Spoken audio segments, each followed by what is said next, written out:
Sa ating araw ngayon, Kwento Noon.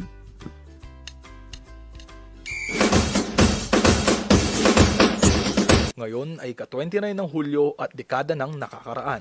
Isang institusyong tumatalakay sa seryosong sakit ang nabuo. Taong 1910 sa Maynila, panahon ng American occupation sa bansa, nagkaroon ng samot-saring malawakang problema sa pampublikong kalusugan. Isa na dito ang tuberculosis, na nagpaalarma sa gobyerno noon dahil sa naitalang umabot na 40,000 ang namamatay sa sakit na ito.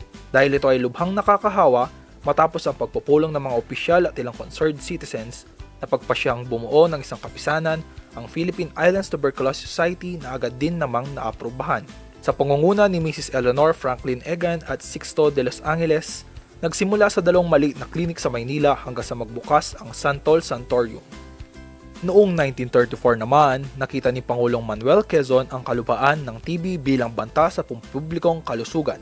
Kaya naman isinibatas niya ang Republic Act No. 4130 o ang sweepstake law na naglalaan ng 25% ng kita nito sa Anti-Tuberculosis Society. Dahil dito, ang nooy Santol Sanatorium ay tinawag na Quezon Institute bilang pagkilala sa kanya.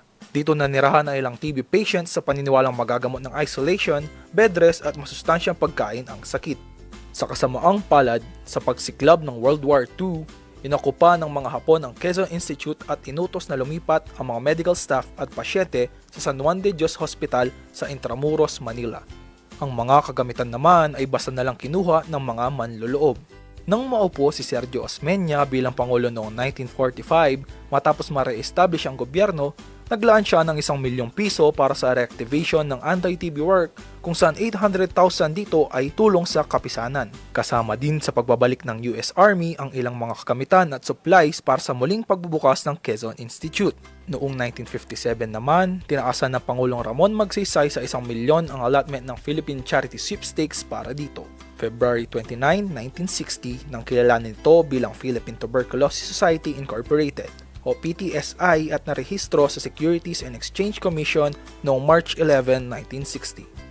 Nakipagtulungan ito sa iba pang mga organisasyon tulad ng Department of Health, World Health Organization upang mas palawakin ang research, treatment at training para agapan ang sakit.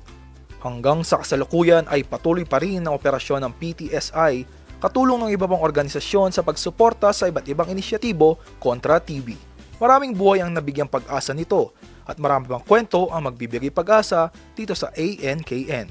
Araw ngayon, Kwento Noon. Yun naman pala ang nangyari noon na Miss Vanessa, mga ka-MB, ang pagkatatag nga ng Philippine Tuberculosis Society at